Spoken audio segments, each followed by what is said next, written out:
Hi, my name is David Wallimann. Thank you for joining me for today's masterclass. Today is all about developing new musical ideas regardless of the key, regardless of the scale positions, and as a matter of fact, you don't even need to know what key you're in, as long as you do what I'm going to teach you in today's video. Grab your guitar, grab something to write with, and make sure there's no distractions around, and try to watch this in its entirety. Even if you don't catch on everything, still dedicate maybe like the next 30 minutes to watching this whole thing. I hope some light bulbs are going to turn on. It's easier than you think. Music can be a daunting thing when you approach it with all the amount of music theory that you can learn, the licks that you need to learn, and the experience and all that. And I'm a strong believer that there is some incredible ideas in a lot of us, regardless of how many years we've been playing. It's just a matter of delivering these ideas out and using your guitar as what it should be, just a tool to bring out what's inside of you already. I know I'm going to probably have some questions about this, so I'm going to answer it right away. In this video, I'm going to have my guitar, which is an Ibanez guitar. It's plugged into the Axe Effects right here, and that patch is a patch that I use a lot. It's something that I'm going to make available for you guys. If you have an Axe Effects, just follow the link below, and you can download that for free. And as far as the pads that I'm going to use some chords on there with my keyboard, which is connected to Logic. And you'll see that sometimes I reach over. You're not going to see my hand because of the angle, but you'll see that I reach over. When I'm reaching over, I'm actually playing a chord here, and that chord is going to last until I decided to stop. And the way I'm doing that is by focusing my mental on the chord. And it's kind of hard to explain. I'll make a longer video, but I really focus on the chord once I played it. So I play my chord, and once it's active, I focus really strongly on the chord till it lasts. And when I want it to stop, I'll let go of that thread. Actually, no, I'm using a sustain pedal. If you want to download the free worksheet for this, just pause the video. You don't need to close the window. Pause the video, head to the link below, enter your email, and within seconds, you're going to receive the free worksheet that is going to help you out through this video. Do it right now. Just put this in pause. I'll be here waiting for you. Before we get started, I'd like to show you what is possible to do with these different techniques if you work on them daily. Basically, it frees you from thinking too much in terms of positions and scales and all that, and just focus on the music that is inside of you and taking it out through your fingers. Your fingers are an extension of your inner voice. The guitar is just the instrument. That's all. A lot of guitar players take this and have the thought process of what does this allow me to do, the positions and all that. And having that mindset can make you a good player, but you're never going to reach the full potential of musician that you are. Instead of thinking in terms of what does this allow me to do, think in terms of what's inside of me and how am I going to reproduce that with the instrument. There is a way. There's always a way. But basically what's possible is on my keyboard here, I'm going to play a random chord. I don't know the chord. I'm just going to use black notes because I know that if I just play black notes together, they're going to sound okay.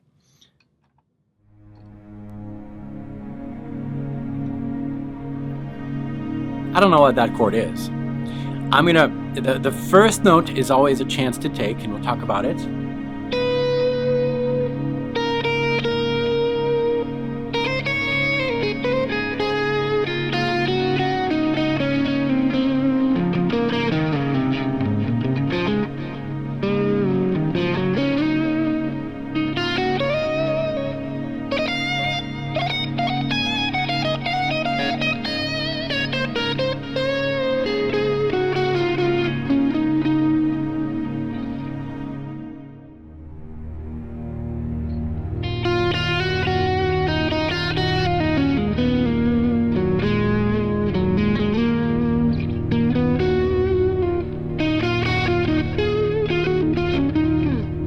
So what happened here is basically I listened to what I heard from the chord. I didn't know the names of the notes. I didn't know the intervals. I didn't know anything.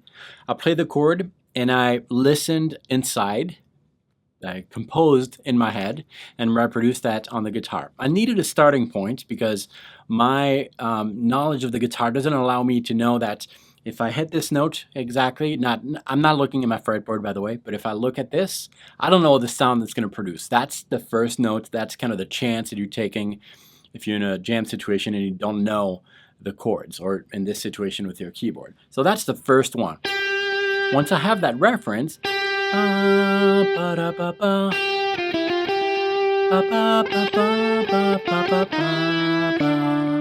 and I can just sing and reproduce all that. So we're going to get to that point in this lesson. This is a freeing lesson, so make sure you have your guitar.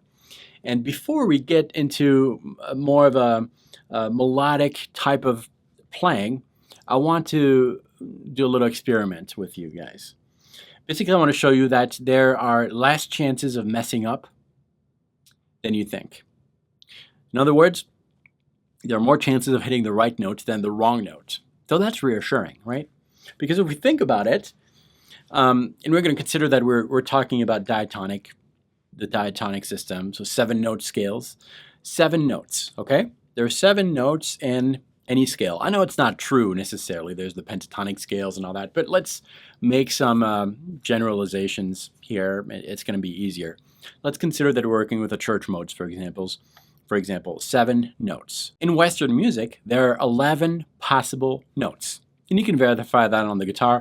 You know that an open string, 12 notes higher, is the same note. It doesn't have the same pitch, but an E, whether it's a low E or a high E, is going to be an E. And between 0, open, to 12, we have 11 different notes. We have 0, 1, 2, 3, 4, 5, 6, 7, 8, 9, 10, 11. And 12 is the same. So 11 possible notes.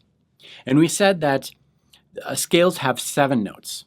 So 7 out of 11. That's more than half, really. That's pretty good odds. That means that on any chord, again, I'm going to play a chord with my synthesizer here. I don't know the name of the chord. It really doesn't matter. On that chord, regardless of the number of notes in the chord, in this case there are 3, I can find a 7-note scale that is going to work. 7 notes out of 11 are possible notes. And if you make the math, which I'm not going to do here, it probably comes to something like 60% maybe, something like that. Not really good at those calculations on top of my head, but more chances to hit the right note than not. So let's verify that. Again, I'm going to play a random chord, and I'm going to play a random note on the guitar, and we're going to think. We're going to try to determine if that note is a correct note, if it fits the chord or not. So let's give that a try. I'm going to play a random chord. I don't know the name of the chord or anything like that. It doesn't matter. That's my chord. And I'm going to play a random note on there. So if you're not sure if this is a correct or a wrong note, play the note just before and the note just after. And that kind of tells you that, okay, that's a good note. I landed on a good note for that chord. Let's try another one. Here's another note. I can tell that that's a good note. But we can do the test. 1 note before, 1 note after. That's the right one. Another one. And be assured that most of the time that's going to be the case. So if you're in a jam situation, feel confident that the first note you play will probably be okay. Let's see if we can hit a wrong note at least. Nope, that's a good one. Let's see. Well, this proves to be harder than I thought. That's a good note.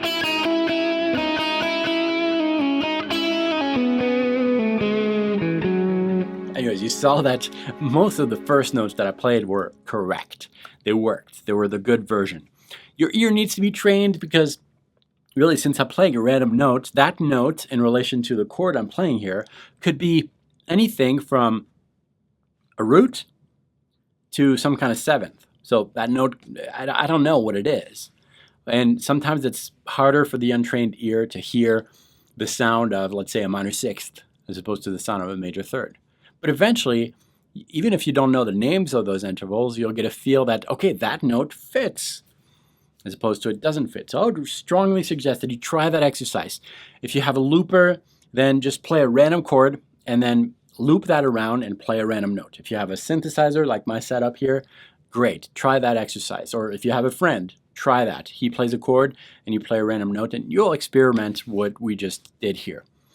Now that we have that first note in an improv, that's where being able to hear your intervals is very important. So an interval is the distance between two notes. So if I play a note here and a note here, the distance between this and this has a name, and that's an interval. And being able to know what kind of sound you're going to get with those intervals is crucial. Now, there are a lot of intervals. There are 11 types of different intervals because we said there are 11 possible notes. That means that we have you've got to fit all these intervals in those 11 notes, right? The distance between the open string and 1 would be one type of interval. Open and 2 is another type of interval, and so forth. And we need to hear those. That's a job that might take a while. It's not very difficult, but we're going to just focus on one type of interval. And if you could hear that type of interval, you can figure out any scale you want if you take the time to go through these steps. So the interval we're going to focus on is the second. Why the second? Because an interval of a second is the closest interval you're going to get from the note you're starting from. The further away, the wider the number. So a second, a third, fourth, and so forth. That's wider and wider. And usually those are harder and harder to hear. The more distance between two notes, the harder it is to play a note and sing, let's say, something really far away, like a 13th. I can't do it. My ear is not trained enough. I'll say yet. Keyword yet. You should always strive for something better. But we're going to start with the seconds, and the seconds are fairly easy intervals to hear, and if you can figure those out, you can figure out any scale. Let's give that a try. We're going to start with talking about the two types of seconds that we have. We have a major second and a minor second. So the difference between a major interval and a minor interval is the width between the space between these notes. So we have a starting note. Let's say that this is our starting note. From that note, I can measure other notes, intervals. The further away, the wider the interval. So a second is going to be really close. So I've got a minor second, a half step above. That's just one fret above. That's the smallest interval we have on a piano. You can't play anything smaller than the minor second. I say on the piano because on the guitar you can always bend to get those quarter steps and micro steps. You hear a lot of that in Eastern music, for example. You know those guitars or sitars or whatever instruments that have tons of different frets? That's because they work in quarter steps instead of half steps. That's why. So minor second is just one fret away from a note, and a major second is 2 frets away from a note. So let's just train our ears for that. And a good way to do that is to use simple songs. For example, Happy Birthday, we all know Happy Birthday to you, or even if we can't sing it, we can hopefully hear it. If you're completely tone deaf, this lesson is probably not for you, but I should have mentioned that before. But I trust that you'll be okay. Let's say that it's Johnny's birthday, and all right, team, we're going to sing to Johnny. Here's the reference note. 3, 4, happy birthday. Got that? Happy birthday to ba ba ba ba. That's a major second. Ba, ba, ba, ba. Now, how do you play a major second on the guitar? We just said it. You got your starting note. 2 frets higher is a major second. Now let's try that again. Now it's Sarah's birthday. Here's the reference note. Ready, team? 3, 4. Happy birthday. Nope, you got it. Ba, ba, ba, ba. So you know that this 2 frets higher is going to sound like ba. Yep. Ba, ba, ba, ba. So you might need to sing those happy birthday songs for a little while, or whatever else you find that fits that interval, but happy birthday is a common one. Now the trick is to be able to do that when you're hearing something else in the background. So you really need to focus on that particular interval. So if we had something like this, and we fish around for a note, we start with a random note. That's a good note. We know that there's more good notes than wrong. So just imagine you're saying happy birthday. 3, 4. Happy birthday. That's all in your head. Does that major second work over that chord? Yeah, it sounds good. So you know that from here you can go 2 frets higher and it's going to work for your melodic theme. Great, you have 2 notes out of 7 already. Let's do the same from here. Happy birthday. Does that work? Yeah. Now you have 3 notes.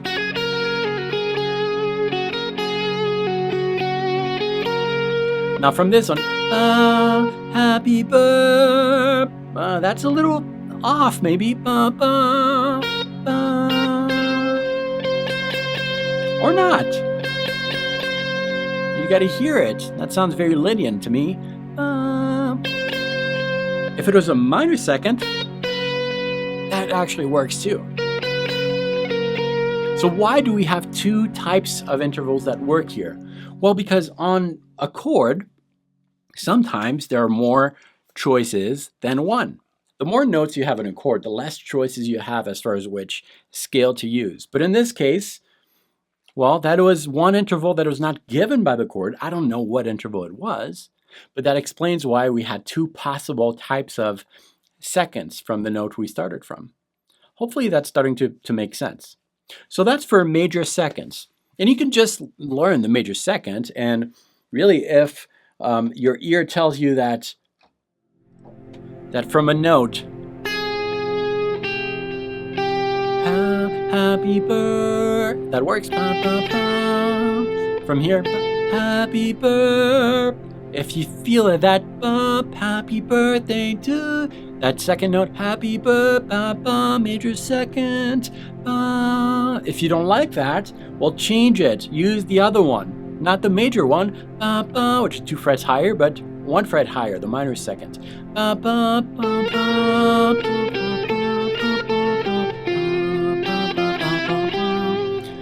All of this is very slow right now because we're working on that. But the more you do it, the faster your ear is going to be at recognizing those different intervals. And that's what results in this. I'm going to start with an opening note, hoping that it's a good note. We know that there's more chances of hitting the right one than the wrong. Great. And in your mind, if you did all this work of training your ears for major seconds, minor seconds, this can happen.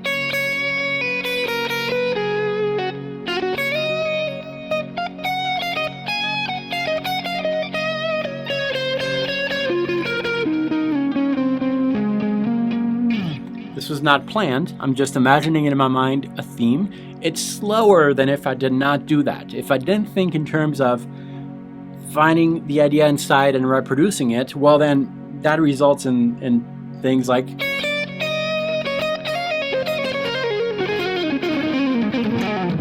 more mechanical ideas, which has its place, but that's not the focus here. The focus is connecting with the inner musician. And that's how it's done.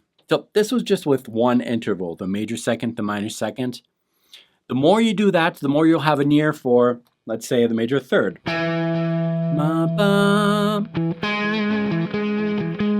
Or the minor third.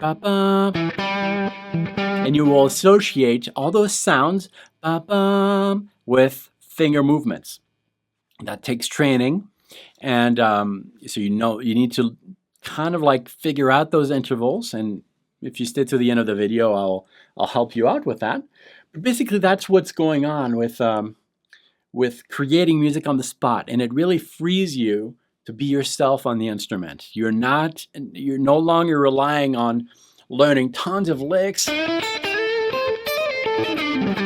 which have their place, but you're no longer limited to the amount of musical vocabulary that you've learned. You're making your vocabulary as you go.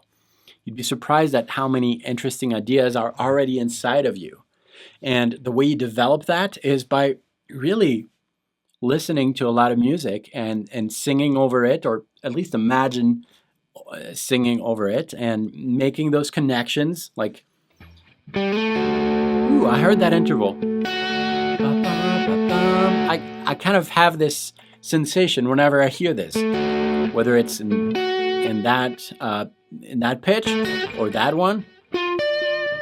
Okay, that sounds familiar. That's where you grab your guitar and you recognize what that is on the instrument, and you will associate that position with that particular interval. It's really amazing what all this can do, and it's I don't need to know the names of the scales. I just need to know a starting note. Try a starting note. Okay, that works. And then make all those mental connections, minor second, major second.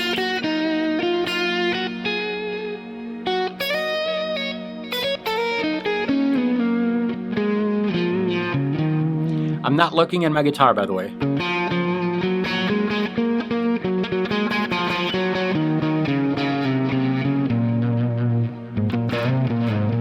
And the more I do that, eventually I'll have a shape.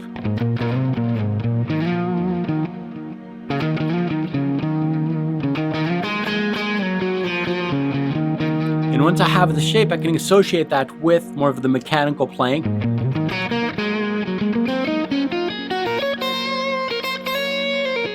Which will allow me to rely on things that I've worked on my instrument.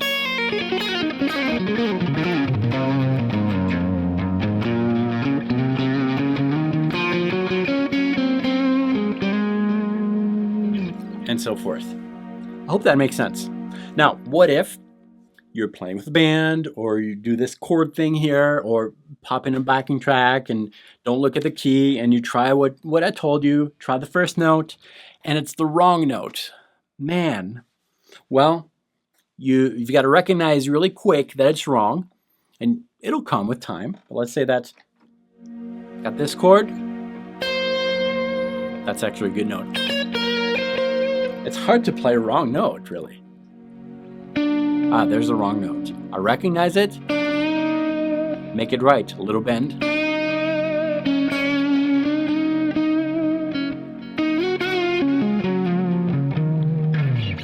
Let's try this again. Let's say that I started here, which is a wrong note. I still bend it and make sure I land on a correct note. So start all your free-form improvs with a bend. As long as you stop on the right bend, whether it started with a right note or wrong note, you're good.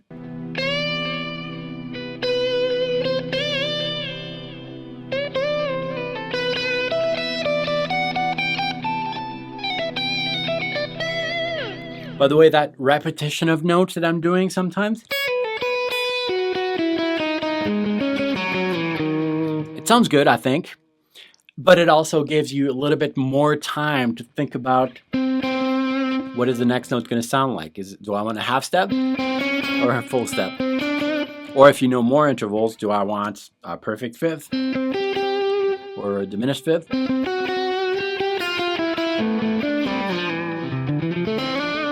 And so forth. But that's probably the most important thing that you can do to be closer to who you want to be on the instrument. It's very important to do those steps. And eventually you will associate, as you're working through this, associate muscle movement to other intervals, like we did the minor second and the major second, but do the same with, start with the chord tones, like the thirds. Major third, minor third, then do the fifth, and then the seventh, minor seventh, and my major seventh. If you have those three, so the third, the fifth, and the seventh, depending on which kind, in addition to the second, your improvs are really going to be pretty much automatic. You don't need to learn all those fingerings, those scale shapes, and all that. You just need to know your intervals. And that's how you can last for a very long time when you improvise. You just play random chords.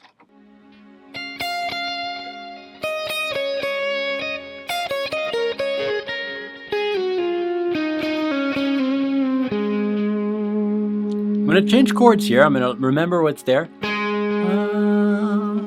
In my mind. Does that work? No, it doesn't. So a half step above.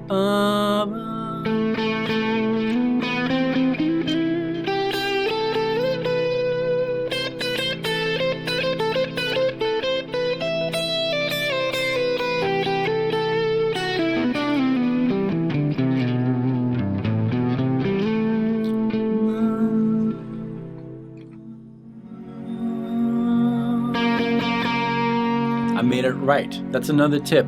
If a note is wrong, if it doesn't fit your chord,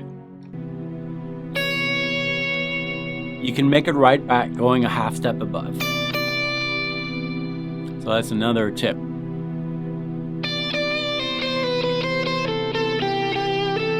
Thank you so much for watching this video till the end.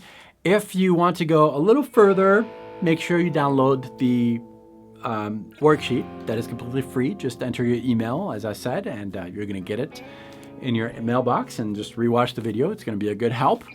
You'll be put on my newsletter too, which is a good newsletter. I'm not just going to spam you. I send about 2 emails a week, and valuable stuff, I think, I hope. Thank you for watching these videos. Subscribe if you haven't. Share this with a friend and watch more videos. I'll see you next time. Salut.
Mm-hmm.